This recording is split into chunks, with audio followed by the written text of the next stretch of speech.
I stared at the innocuous brown package on my kitchen counter, feeling a sinking sensation in my gut. Another one. The third this week, all containing random items I never ordered or wanted. A set of cheap steak knives, a floral silk scarf, and now a garish ceramic vase. My heartbeat quickened as I scanned the plain wrapping for any clues, but just like the others, there was no return address or identifying information. "What's going on?" I muttered under my breath, running a hand through my graying hair. A strange, gnawing feeling told me this was no mere mix-up at the mail depot. The sound of the doorbell jolted me from my thoughts. I peered through the peephole to see the familiar face of my niece, Cora, smiling back at me. A wave of relief washed over me as I ushered her inside. "Aunt Sage, you look spooked," Cora remarked, her brow furrowed with concern. "What's wrong?" Without hesitation, I recounted the bizarre series of mystery packages, laying out the contents on the kitchen island. Cora's eyes widened as she examined each item, her fingers tracing over the intricate patterns on the vase. "This is really weird," she murmured. "Have you tried calling the companies or tracking the shipments?" I nodded, feeling a lump form in my throat. "That's the thing. There are no order numbers, no invoices, nothing. It's like these packages just materialized out of thin air." Cora's expression hardened, her jaw set in determination. "We need to get to the bottom of this. Maybe we should install some security cameras around the house, just in case." Her suggestion ignited a spark of unease within me. Could someone be targeting me? But who and why? Flashes of old family tensions flickered through my mind, but I quickly brushed them aside. Surely it couldn't be related to those ancient grudges. "You're right," I finally agreed, steeling my resolve. "Let's get those cameras set up. If someone is behind this, we'll catch them red-handed." As we worked together to mount the cameras, a sense of unease lingered. But deep down, I knew I had to unravel this mystery, no matter where it led. After all, I was Sage Allen, retired teacher, community leader, and no stranger to facing challenges head-on. Whatever storm was brewing, I would weather it with the same resilience that had carried me through life's ups and downs. Over the next few days, Cora and I meticulously installed the security cameras, positioning them to cover every potential entry point around my modest home. The uneasy knot in my stomach refused to dissipate, and Cora's presence provided little comfort as we pored over the footage, searching for any suspicious activity. That's when we saw him, a figure lurking in the shadows, his face partially obscured by the darkness. But there was no mistaking that familiar gait, the slight hunch of his shoulders that I'd recognize anywhere. "Frederick," I breathed, my fingers tightening around the computer mouse as if it were a lifeline. Cora's eyes widened. "You mean your cousin? The one who's been in and out of trouble ever since we were kids?" I nodded grimly, memories of Frederick's past misdeeds flooding back. Petty theft, fraud, even a stint in jail. He'd always been a black sheep in our family, constantly seeking shortcuts and exploiting loopholes for his own gain. But why now? I wondered aloud. What could he possibly want from me after all these years? Cora's brow furrowed as she zoomed in on the grainy footage, studying Frederick's furtive movements. "Well, whatever it is, it can't be good. We need to be careful, Aunt Sage." A shiver ran down my spine at the stern tone in her voice. Cora had always been level-headed, but there was a newfound severity in her demeanor that unsettled me. Over the next few days, the packages kept arriving, each more bizarre and unsettling than the last. A set of expensive crystal wine glasses, a designer handbag still wrapped in plastic, even a sleek laptop that must have cost a small fortune. With each delivery, my unease grew, and I found myself jumping at every creak and shadow. It was during one of our nightly stakeouts that Cora made a startling discovery.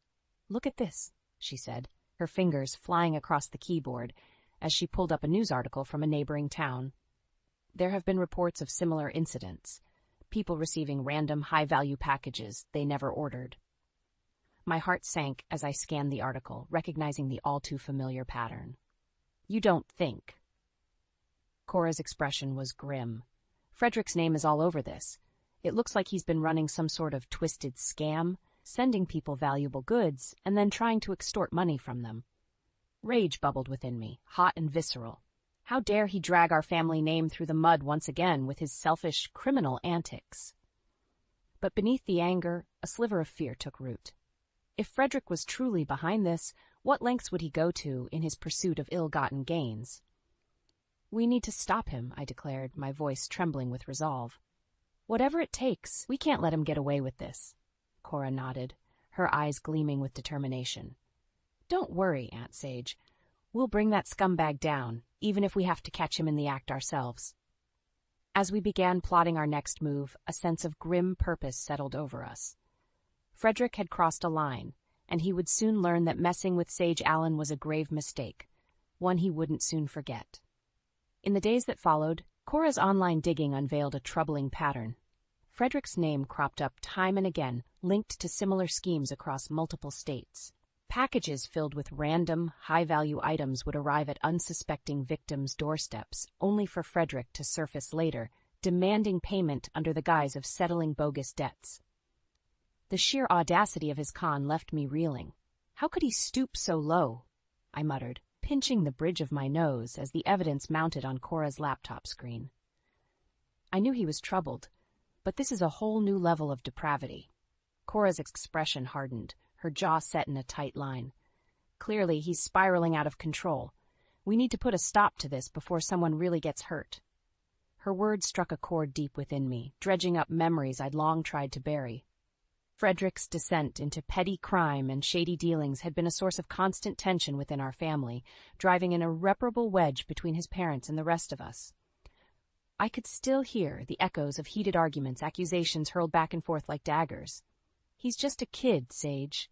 Boys will be boys," my aunt would plead, her eyes desperate for understanding. But my mother's gaze would remain steely, unwavering. "That kid is a menace. Mark my words, he'll bring nothing but trouble to this family." At the time, I had dismissed their words as mere hyperbole, the overblown ramblings of adults caught up in their own drama. But now, faced with the undeniable evidence of Frederick's misdeeds, I couldn't help but wonder if those long-buried enmities had finally taken root, blossoming into something far more sinister. "Why now, Frederick?" I found myself whispering, my fingers tracing the faded pages of an old family photo album. "What do you want from me after all these years?" Beside me, Cora's fingers flew across the keyboard, her brow furrowed in concentration. "I think I might have found our answer," she murmured, her voice laced with a mixture of disgust and triumph. On the screen, a news article flashed, a mugshot of Frederick, his expression defiant even as the headline blared details of his latest arrest. Fraud, embezzlement, racketeering. The charges were staggering, painting a portrait of a man drowning in a sea of debt and desperation. "He's broke," Cora surmised, her eyes meeting mine with grim understanding. "And you know what they say about people with nothing left to lose." A chill ran down my spine as the pieces fell into place. Frederick's sudden resurgence in our lives, the escalating packages, the brazen attempts at extortion, it all led back to one inescapable conclusion. He was targeting me, his own flesh and blood, in a last-ditch effort to claw his way out of the pit he'd dug for himself. As the realization washed over me, a wave of steely resolve rose within my chest. This was no longer just about packages or petty scams. This was a battle for the soul of our family, a reckoning long overdue. And Frederick was about to learn that karma had finally come calling, with a vengeance. The packages kept coming, each one more extravagant and valuable than the last. A gorgeous diamond tennis bracelet, a top-of-the-line laptop, even a sleek virtual reality gaming system, still sealed in its box. With every delivery, my sense of unease grew, morphing into a simmering rage that threatened to boil over. It was during one of our nightly vigils, poring over the security footage, that Cora's phone trilled with an incoming call. She shot me an apologetic glance before answering, her expression quickly shifting to one of concern. "Theo, what's going on?" she asked, her brow furrowing as the voice on the other end crackled through the speaker. Theo was an old family friend, a veteran cop who had always looked out for us. If he was calling at this hour, it couldn't be good news. Slow down," Cora urged, waving me over to listen in. "You're saying you found something on Frederick?" My heart lurched at the sound of his name, and I leaned in closer, straining to catch Theo's words through the tinny speaker. "Deep in debt, over his head with some real nasty characters," Theo's gruff voice echoed. "Looks like he might be trying to pull off some kind of scam, targeting someone close to him for a big score." Cora's eyes met mine, a silent understanding passing between us. Of course, it all made sense now. Frederick's desperate financial situation, his sudden reappearance in our lives, the escalating packages. It was all part of an elaborate scheme to bilk me out of every penny I had. That low-life son of a... I muttered, my fists clenching involuntarily. The sheer audacity of his plan, the betrayal of targeting his own family, ignited a fury within me unlike anything I'd ever felt before. Cora placed a gentle hand on my arm, her touch grounding me in the moment. "Thanks for the heads up, Theo," she said into the phone, her voice steely with determination. "We'll handle it from here." As she ended the call, a weighted silence hung between us, thick with unspoken tension. Finally, Cora broke the stillness, her words slicing through the air like a knife. "We have to stop him, Aunt Sage, no matter what it takes." I nodded, my jaw set in a grim line. Absolutely, that snake has gone too far this time. A plan began to take shape in my mind, a daring gambit that would force Frederick to show his true colors once and for all. But to pull it off, we'd need help. Someone with insider knowledge, someone Frederick would never suspect. "Call your cousin Blake," I instructed Cora, my voice leaving no room for argument. It's time we brought the rest of the family into this. As Cora dialed the number, I felt a surge of grim satisfaction coursing through my veins. Frederick had made a grave mistake in underestimating me, in thinking he could slither his way back into our lives and bleed us dry without consequence.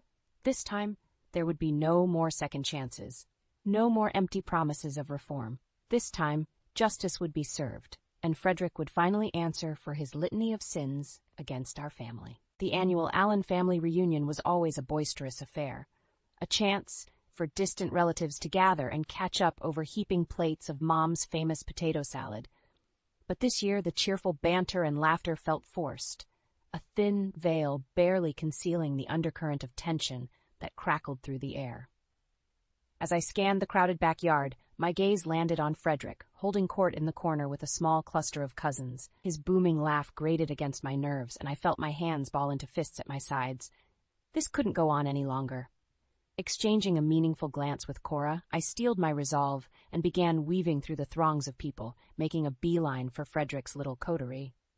As I drew closer, his eyes met mine, and for a fleeting moment, I saw a flicker of unease cross his features before his trademark smirk snapped back into place.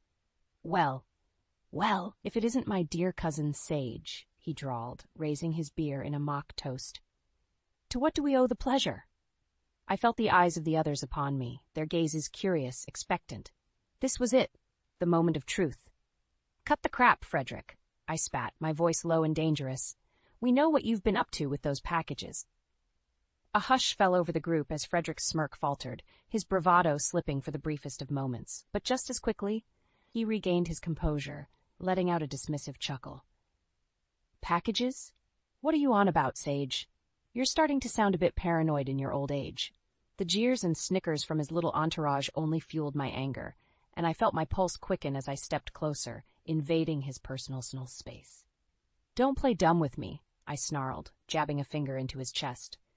"We have evidence, video footage of you sneaking around my property, the paper trail linking you to similar scams across the country. It's all there, clear as day." Frederick's eyes widened, and for a moment I thought I saw a glimmer of panic flit across his features. But just as quickly, he schooled his expression into one of feigned indignation. "These are serious accusations, Sage," he scoffed, puffing out his chest in a show of bravado. "You'd better have some solid proof before slandering my good name like this." A tense silence hung in the air, thick and suffocating. This was the moment, the chance to back down, to defuse the situation and walk away. But as I met Frederick's defiant glare, something inside me snapped. "You're right," I growled, my voice dripping with venom. "I do have proof, and I'm going to make sure the whole family sees it." With that, I whirled around and stormed away, leaving a stunned Frederick in my wake.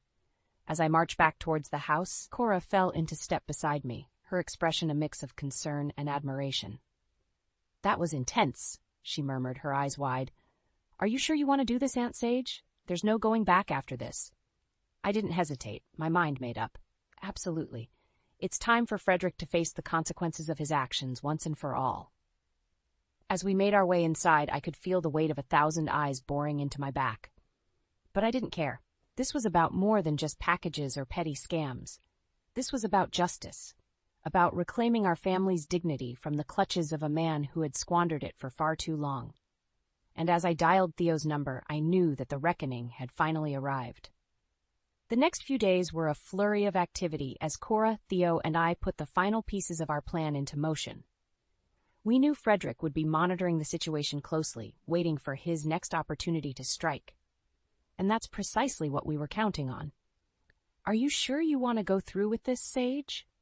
Theo asked, his brow furrowed with concern as he triple-checked the hidden cameras we'd planted around my property. "This guy seems like bad news. I don't want you getting caught in the crossfire." I met his gaze, my jaw set in determination. "I'm sure, Theo. It's time we put an end to Frederick's games once and for all." Cora stepped forward, her expression mirroring my own resolute demeanor.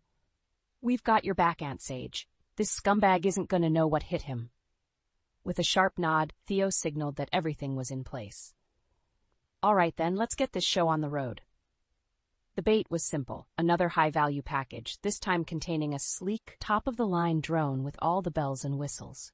We knew Frederick wouldn't be able to resist such a tempting prize, and sure enough, within hours of the delivery, the security feeds crackled to life. There he was, skulking around the periphery of my property, his eyes darting back and forth like a cornered animal. My heart pounded in my chest as I watched him inch closer, his movements furtive and calculated. "He's going for it," Cora whispered, her fingers tightening around the edge of the laptop screen. We held our breath as Frederick crept up to the front porch, snatching the package with a greedy swiftness before retreating back into the shadows. But this time, he wasn't getting away so easily. "That's our cue," Theo growled, his hand already reaching for his radio. "Let's move in." In a blur of motion, we sprang into action, Theo's team of officers converging on my property from all sides. Frederick's eyes went wide as the net closed in around him, and for a moment I almost felt a twinge of pity at the sheer terror etched across his features. Almost. "Frederick Allen, you're under arrest for fraud, extortion, and a whole host of other charges," Theo barked, his tone leaving no room for negotiation as he slapped the cuffs around Frederick's wrists. "You have the right to remain silent," but Frederick wasn't going down without a fight. As the officers hauled him towards the waiting squad car, he craned his neck in my direction, his eyes burning with a poisonous mixture of rage and desperation. "You think this is over, Sage?" he spat, his words laced with venom. "You have no idea what you've just stepped into. This is just the beginning." A shiver ran down my spine at the implicit threat in his voice, but I refused to show any outward sign of fear. Not now, not after everything we'd been through to get to this point. "Save it for the judge, Frederick," I countered, my voice steady and unwavering. "Your reign of terror is over." As the squad car peeled away, leaving a cloud of dust in its wake, I felt a strange sense of relief wash over me. The weight of Frederick's looming presence, the constant anxiety and uncertainty, had finally been lifted from my shoulders. But even as I basked in the momentary triumph, a nagging voice in the back of my mind reminded me that this was far from over. Frederick's parting words echoed like a sinister promise, a harbinger of storms yet to come. Cora must have sensed my unease because she stepped forward, wrapping her arms around me in a fierce embrace. "Don't worry, Aunt Sage," she murmured, her voice thick with conviction. "We've got this. Whatever comes next, we'll face it together." And in that moment, surrounded by the unwavering support of my family, I knew that no matter what challenges lay ahead, we would emerge victorious. Because when it came to defending our loved ones, there was no force on earth that could stand in our way. The atmosphere at the Allen family reunion was electric, charged with a palpable tension that crackled through the air like static electricity. As I scanned the crowd gathered in my backyard, I could see the whispers, the furtive glances in my direction. Everyone was buzzing about the events of the past week. Frederick's dramatic arrest the topic on everyone's lips. Part of me felt a twinge of guilt at the prospect of airing our dirty laundry in such a public forum.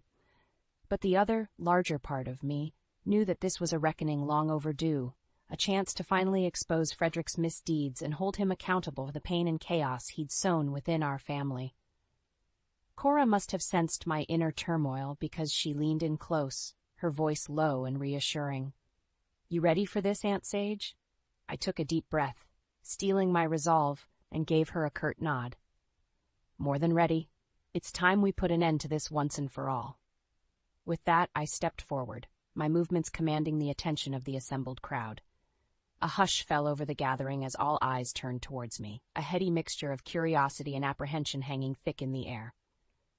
"Family," I began, my voice ringing out clear and strong. "I know you're all wondering why I've called this little impromptu get-together today. The truth is, there's something that needs to be addressed, a cancer that has been festering within our ranks for far too long."